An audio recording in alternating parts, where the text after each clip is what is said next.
What's up, Book Talk? In honor of The Night and the Moth by Rachel Gillig releasing, I kind of wanted to take some time to talk about the author's previous works, One Dark Window and Two Twisted Crowns. This is a spectacular duology that is a perfect blend of romance and fantasy. As someone who doesn't read too much romance, this is like my first introduction into the romantasy space genre, and I can't lie, I was enthralled. We follow Elspeth Spindle as she goes on a magical journey. She's possessed by like this thing called the Nightmare. It kind of reminds me of Beauty and the Beast, but if Beauty was possessed by the spirit of Beast.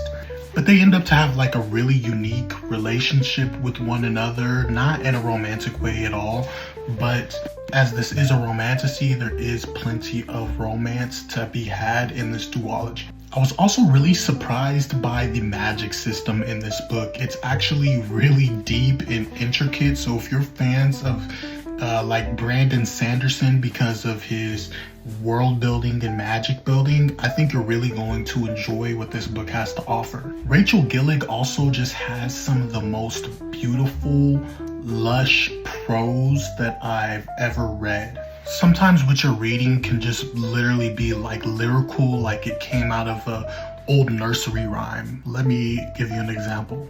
Mind the mist, it does not lift. The spirit doth hunt, ever adrift. Stay out of the wood, be wary, be good. The spirit doth hunt, ever adrift. And in the first book, each chapter opens up with like this little black card where it has like some really lyrical kind of like nursery rhyme-esque prose. But it doesn't stop there. It's literally all throughout both of these books.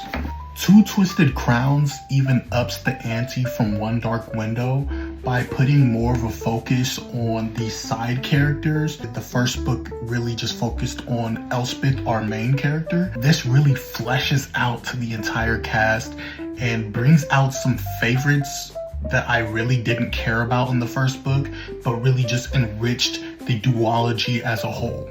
I'm talking Elm, I'm talking Eon, and I'm talking Raven Yu. They all just tremendously felt better in this book. So yeah, if you haven't picked up One Dark Window and Two Twisted Crowns yet, definitely pick that up before you dive into The Night and the Moth.